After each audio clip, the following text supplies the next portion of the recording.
다음은 이거는 그 최근에 이슈화된 문제잖아요. 우리가 이제 그 에너지 저장 장치를 이제 국가에서 좀 하도록 그 뭐죠? 그 관 같은 경우는 그 에너지 저장 장치를 수용가 설비 그 수전 용량이 1000kg 이상일 때는 몇 프로 이상을 하게 돼 있죠? 에너지 저장 장치를. 네, 5% 이상을 에너지 저장 장치를 반드시 하게 돼 있습니다. 그러다 보니까 이제 정부에서 요거에 대한 에너지 정책을 하면서 이런 에너지 장치를 ESS 설비를 하다 보니까 이런 문제가 많이 그 화재가 이제 최근에 많이 발생을 했어요. 특히 이제 우리 그 에너지 저장 장치 중에서 리튬 이온 전지를 이제 대부분 사용을 하는데 그거에 따라서 이제 화재가 많이 발생을 했다는. 그래서 그 민간이 해서 작년 연말인가 그 합동 조사한 내용입니다 이게. 그래서 이제 대책하고 그런데 여기 지금 저희 답안지하고 좀 틀려요. 그래서 제가 이거 따져한 거고. 여기서 보면 이게 그 제가 전체적으로 좀 맥락을 보기 위해서 좀 이게 ESS 배터리 패키지입니다. 그래서 이건 셀이고, 그건 모듈, 요 렉, 이걸 모듈을 여기 잠깐 싸는 렉이에요. 그리고 이거는 그 ES 설비를 컨테이너로 많이 해요. 그래서 이제 그 컨테이너. 지금 그 리튬이온 전지를 우리나라에서 어디 지금 생산을 하죠? 삼성하고 LG, 그죠? 주로 많이 이제 하죠. 그래서 요거는 이제 실제적으로 이제 그 ES 설비를 요걸 배터리를 이렇게 4개에다가 이렇게 해가지고 그 케이블을 이렇게 인출하는 거 사진입니다. 이거는 뭐죠? 이거는 네, PCS. 이거 그 관리하는 요거. 그래서 에너지 저장 장치를 보자고요. 그러면 이게 뭐냐면 생산된 전기를 저장 장치에 저장을 했다가 전력이 필요할 때 공급하여 에너지를 효율적으로 높이는 시스템입니다. 그죠? 우리 전기는 어떻게 되죠? 생산해서 안 쓰면 어떻게 되죠? 바로 없어지잖아요. 그죠? 그래서 이런 설비가 필요한 거예요. 생산했다가 그걸 다 써야 되는데 다 쓰지 못하고 남으면 그 효율적으로 나쁘잖아요. 그죠? 그렇기 때문에 그거를 저장했다가 많이 필요할 적에 방출하는. 그래서 이제 에너지 저장 장치가 이제 필요한 거죠. 그죠? 그렇습니다. 그래서 현황을 보면 이거 2018년도에 보니까 에너지 ESS 장치 발생 화재가 15건이래요. 그래서 이게 그 최신 경영 문제니까 제 생각엔 이런 걸 좀 넣어줘야 좀 점수를 좀 많이 받을 수 있는 요지가 되는 것 같아요.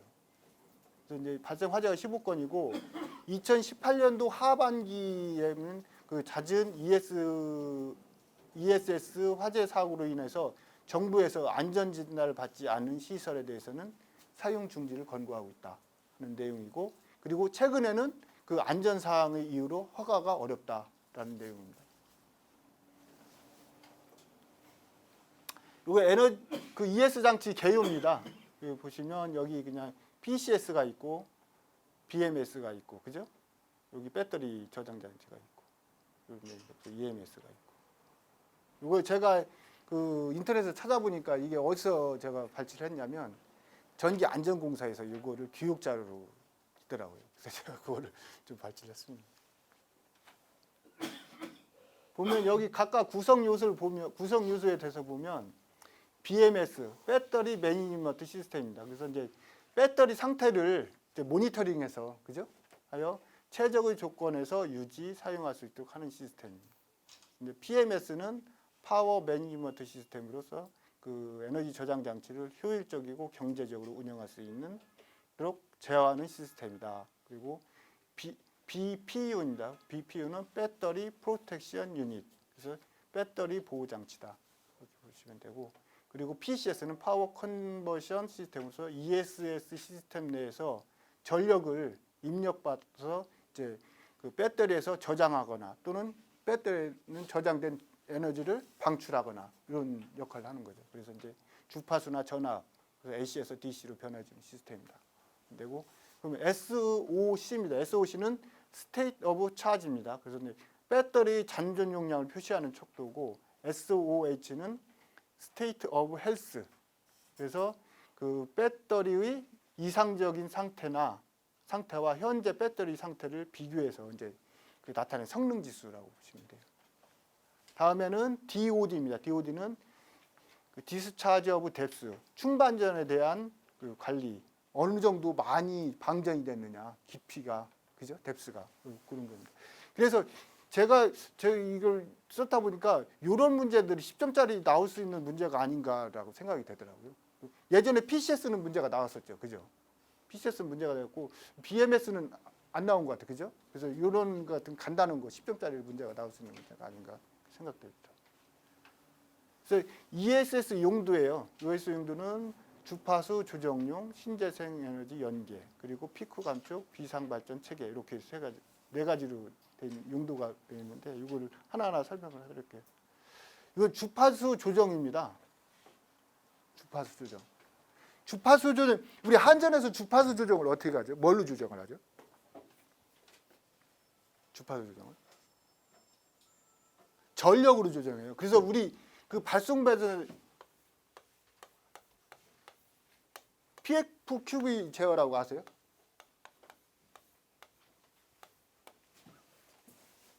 프리퀀시 주파수를 전력으로 제어하고 전압은 무유 전력으로 제어를 해요.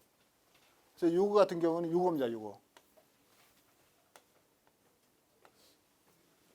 이걸 뭐냐면 주파수 조정을 어떻게 하냐면 우리가 전력을 수용가에서 한꺼번에 많이 쓰면 전력이 딸리잖아요. 그죠? 그럼 어떻게 되겠어요? 발전소에서. 전력이 딸리면 발전소에서. 회전기잖아요. 발전기가. 과부하 걸리면 발전기가 회전수가 적어져요. 회전수가 적어지면 어떻게 되죠? 주파수가 낮아지잖아요. 그죠? 이럴 적에 에너지를 저장했던 거를 우리 요 전력을 파워를 에너지 ES에서 저장했던 거를 방출하는 거예요. 에너지를 공급해 주는 거예요. 그래서 주파수가 정상적으로 돌아올 수 있도록 되는 거예요. 이게 그겁니다. 주파수 조정이라는 게. 아셨죠? 주파수 조정이고 다음은 신재생 에너지 출력 안정화입니다. 신재생 에너지는 출력이 어떻게 되죠? 일정하지가 않잖아요. 기상 조건에 따라서. 그죠? 태양광 같은 경우는 햇빛에 따라서. 그죠? 햇빛의 양에 따라서, 계절에 따라서, 시간에 따라서 다 다르잖아요. 풍력 같은 경우는 이제 바람에 따라서. 그죠? 그러기에 따라서 다 이게 이제 일정치 않으니까 이렇게 일정치 않으니까 요거를 태양광이나 풍력에서 받은 에너지를 저장했다가 이렇게 일정하게 내보내는 거죠. 출력을 안정화시킨다는 얘기예요. 다음 피크 감축입니다.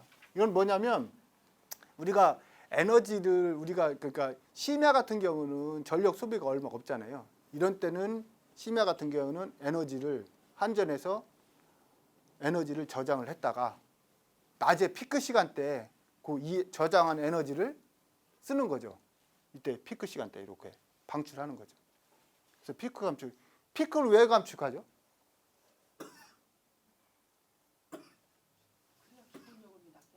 네, 기본 요금이 낮아요. 우리가 기본 요금을 설정할 때 이렇게 피크치로 계산한다.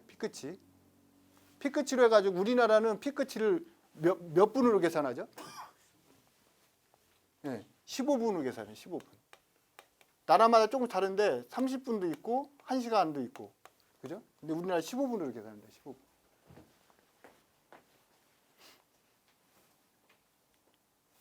다음은 비상용 전원입니다. 이게 지금 그 관에서는 10% 이상, 1000km 이상에 대해서 5% 이상 그 ES 설비를 하라는 그런 내용입니다. 그래서 이제 평상시에는 전기를 저장해서 이제 저장했다가 이제 피크시 관리를 하다가 이제 비상시에는 발전기처럼 작용하는 거죠. 그죠? 이게 해서 이제 비상 예비 전원에 대한 내용입니다. 다음은 리튬이온 배터리입니다. 요거는 이제 그 리튬 배터리 그 방전과 충전을 반복해서 이제 에너지를 여기에다가 리튬이온 전지에 저장하는. 그래서 리튬이온 배터리를 보면 구성을 보면 양극, 음극, 그죠? 전해질. 이게 전해질입니다. 그래서 이제 방전은 음극에서 양극으로 이동, 충전은 양극에서 음극으로 환원 이렇게 됩니다. 그래서 종류를 보면 리튬 이온 전지, 리튬 폴리머 전지 이렇게 되어 있고, 리튬은 배터리 열폭주 현상입니다. 이게 이제 열폭주 현상 때문에 이제 화재가 일어나는데, 우리 열폭주 현상도 많이 있죠. 우리 뭐에 또 열폭주 현상 있죠? 이거 말고. 피레기. 네, 피레기 열폭주 현상 있잖아요. 피레기 중에서 어느 피레기죠? 예? 갯니스형. 거기에 갭이 없다 보니까 누설 전류가 계속 흐르잖아요. 피레기 같은 경우. 거기에서 열 축적에 의해서 이제 폭발하는 거잖아요. 그래서 그 그래프를 보면 우리 이것도 시험 문제 나오잖아요. 열폭주 현상. 그죠?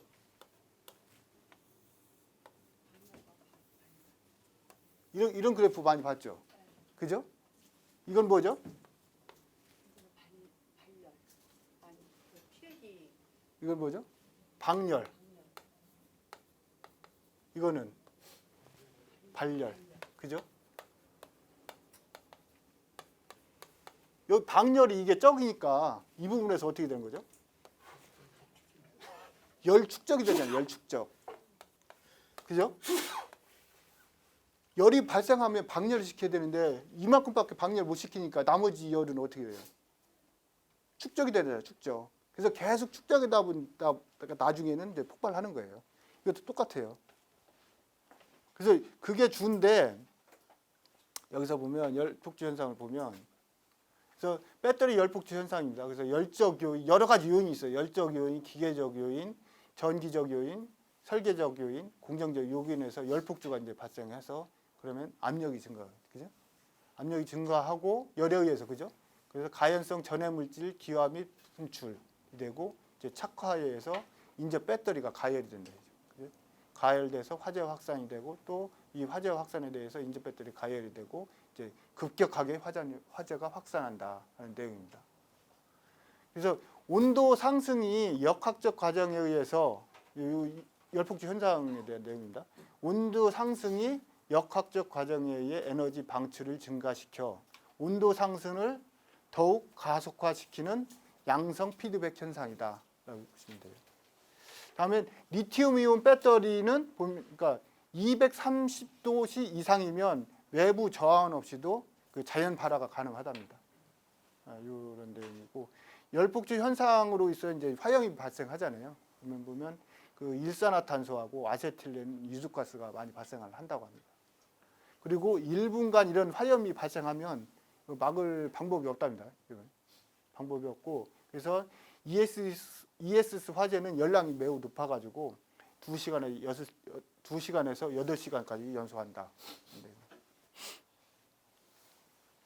그래서 화재 원인을 보면 이제 이거 전문가가 이 조사위에서 전문가가 업계 측 이제 의견입니다. 이거는 꼭 그렇다는 건 아닙니다. 의견입니다. 그래서 시공 불량입니다. 첫 번째는. 그래서 이제 부실 공사로 인해서 결로라든가 누수 현상이 발생하고 이에 의해서 이제 화재 원인이 된다. 되고. 다음은 설치 작업자 부주의입니다. 그래서 이제 배터리 물리적 충격, 물리적으로 이제 충격을 갔을 경우 이제 배터리 셀 구조가 변한다. 그래서 이제 이 그 구조가 변한데 손상된 배터리를 이제 제외시켜야 되는데 이걸 또 바로 그냥 그 돈이 추가로 드니까 그냥 설치한다. 그래서 이제 배터리 열 발생해서 화재가 발생한다. 다음에는 설치 시 최소한의 이격거리라든가 뭐 방열이 일어나야 되는데 이격을 시켜야 되는데 그렇지 못하고 이제 위험물 관리 시설이라든가 그 BMS에 대한 명확한 기준이 부재하다라는 내용입니다. 그래서 이제 필수 보호 장치 누락입니다. 그래서 이제 배터리와 PCS 사이에 위치하는 서지 어레스트를 장착하지 않아 배터리를 필요 이상 강한 전류가 흐를 때 제어가 되지 않아 열폭주 현상이 발생한다. 그래서 보면 2018년 이전에 설치된 일부 ES에서 발견된 문제점이다. 이게 서지 어레스트가 뭐죠? SPD. 우리 그래서 예전에는 이런 규정이 없어가지고 SPD를 설치를 안 한 것 같아요. 보니까 이거를. 그래서 이제 요거를 이제 그러니까 2018년 이후전에는 그래서 이제 그거에 대한 내용이에요. SPD 역할이 뭐예요? 어떤 서지가 들어왔을 적에 대지를 방지시켜 주는데 이제 그거를 설치를 안 하다 보니까 이걸 고스란히 다 받잖아요. 배터리가 고전압을 받잖아요. 그러면 열화되고 열이 축적되고 그래서 이제 폭파 사고가 일어난다. 다음에는 이제 화재 감전 등 위험성에 대한 적절한 보호와 제어 장치를 갖추고 폭발 우려가 없도록 설치를 하게 돼 있다는 거예요. 이게 전기사업법에 그런 규정이 있는데 뭐 그렇지 않은 게 많다라는 것 같아요.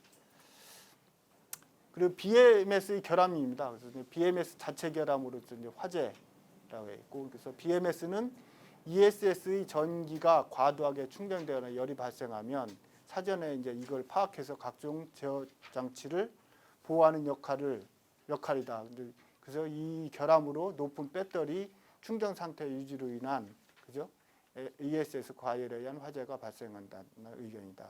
기타 그래서 이제 PCS나 BCFS는 이제 과부하나 단락, 접촉 불량, 이제 뭐 기기 이상 등이 있겠고, 그리고 이제 배터리 열적, 기계적, 전기적, 설계적. 이제 설계가 잘못될 수도 있잖아요. 그래서 설계적, 공정적 요인도 있다. 대책으로 보면 이제 성능보다는 안전성에 의한 설계라고 돼 있더라고요. 뭐냐면 이제 이게 에너지 축적 기간이 긴 ESS 특성을 이제 고려해 가지고 이런 데이터 고려해서 배터리 안정성을 초점을 두어 가지고 설계해야 되는데 그게 아니라 무리하게 이거보다는 효율을 위주로 설계하다 보니까 이런 문제가 발생한다고 이렇게 돼 있죠. 그래서 이제 안정성을 고려한 설계는 효율 저하가 발생해요. 그죠? 효율이 저할 수밖에 없잖아요. 안정하게 설계하면. 그죠? 그래서 이제 그러면 뭐죠? 돈이 많이 들어가잖아요. 그죠? 돈이 많이 들어가면 어떻게 되죠? 경쟁력을 잃게 되잖아요. 팔아먹어야 되는데 팔지 못하잖아요. 그래서 이제 여기에서는 이런 그 안정성하고 이런 어떤 경쟁력인 면하고 해서 그 양면성을 고려해서 이제 설계를 해야 된다. 이런 내용입니다.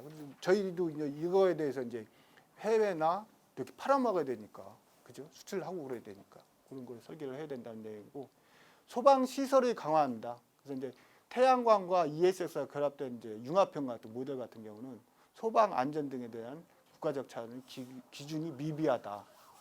이거에 대한 이제 소방 시설에 대한 기준이 있긴 있지만 아직 미비하다는 내용입니다. 그래서 이제 소방 안전에 대한 기준이 정립이 필요하다는 내용입니다.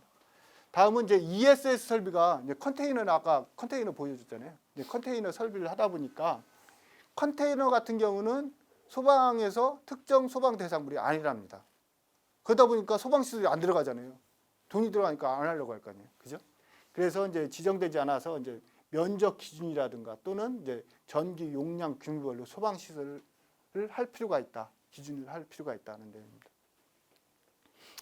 다음은 그 리튬이온 배터리 모듈의 구조적인 문제입니다.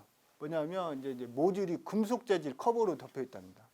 그래서 이제 가스계 소화제를 방사를 해도 이 내부에서 발생하는 거나 거기에 가스가 침입할 수 없다 이거죠. 그죠? 그래서 내부에 침입하지 못해서 열폭주에 의한 화재는 제어가 곤란하다. 가스계 소화약제로서는. 그래서 이제 가스가 소화약제의 효력에 대해서 제거할 필요가 있다 하는 내용입니다. 다음은 ESS 초기 화재는 그 고체 에어로졸 이제로 뭐 지원하는 것이 권장한다는 내용이고요. 그리고 다량의 수계 소화 설비가 효과적이다. 그러면 리튬이온 배터리 화재는 독성 가스 방출과 동시에 열폭주 반응으로 연쇄 폭발이 일어나 화염이 최대 1100도씨까지 이렇게 오르는데 이게 적은 양의 물로서는 소화하기 불가능하니까 이게 많은 양의 그 물이 필요하다는 내용입니다. 다음은 열폭주 확산을 방지할 수 있는 구조 기준과 모듈 간의 적절한 이격거리에 대한 기준이 필요하다는 내용입니다. 좀 시간이 좀 됐죠? 그래서 요거 두 문제까지만 여기 더 있네. 여기 보면 다음은 위험물법 개정 필요입니다. 보면 알킬 리튬 지정 수량 10kg 이상이 이거 위험물법입니다. 그래서 이제 알킬 리튬 지정 수량 10kg 이상 같은 경우 인허가 대상인데 우리 그 전액에 들어가는 요거 같은 경우는 위험물에 해당하지 않는답니다. 그래서 이것도 위험물에 해당해서 관련 법률을 재검토해야 될 필요가 있다라는 내용이고, 그리고 외부 온도에 대한 영향입니다. 화절기의 발생 빈도가 높다. 이건 왜 그렇죠? 화절기 같은 경우 이게 배터리가 화학 반응이잖아요. 화학 반응. 그러면 온도가 올라가면 어떻게 해요? 화학 반응에 의해서 열이 많이 발생할 거 아니에요. 그래서 이제 여름철에 온도가 높으니까 그거에 대한 내용입니다. 그래서 열의 축적과 건축물의 복사율을 고려해서 건축물 기준을 마련이 필요하다는 내용입니다. 네, 이상으로 다 마쳤고요. 올해까지 좀 강의를 들어주셔가지고 수고 많으셨습니다. 예, 이상으로 마치겠습니다.